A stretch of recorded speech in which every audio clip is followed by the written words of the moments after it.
ভাইয়া, আপনার এই সিভি দেখে আমার প্রশ্ন জাগে যে আপনি জব ইন্টারভিউয়ের জন্য কিভাবে আসলেন।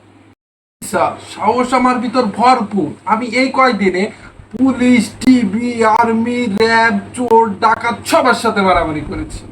আরে ভাই, সেটা না, আপনার তো সিজিপি এর অবস্থাই খারাপ। হ্যাঁ স্যার, সেটা না হয় ঠিক আছে, কিন্তু আমি এই কয়দিনে, এই 20-25 দিনে রাস্তা ঝাড়ু দিছি, রাস্তার ট্রাফিক কন্ট্রোল করেছি, দেয়ালে রং করেছি, কিন্তু আমার কো কারিকুলাম অ্যাক্টিভিটিস গুলো ভালো আছে স্যার।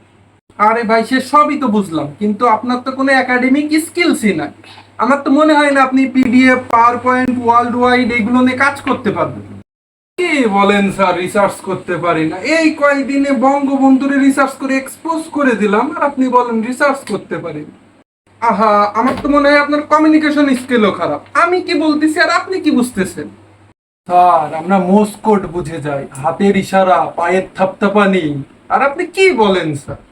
হুম, আপনার তো ড্রেসিং সেন্সেরও ঠিক নাই। আপনি একটা ইন্টারভিউ দিতে আসছেন, আপনি উপরে পড়ছেন ফর্মাল এবং নিচে পড়ছেন হাফ প্যান্ট। আহা স্যার, আমরা যদি দেশে শপথ নিতে যদি সামান্য একটা 3/4 প্যান্ট এবং একটা গেঞ্জি পরে চলে যেতে পারি, তো এটা তো সামান্য একটা ইন্টারভিউ। আরে ভাই থামেন তো, আপনার দ্বারা হবে না। এই গেট লস্ট। স্যার, আমরা স্বৈরাচার সরাইছি, আর আপনি বলেন আমাদের দ্বারা হবে না?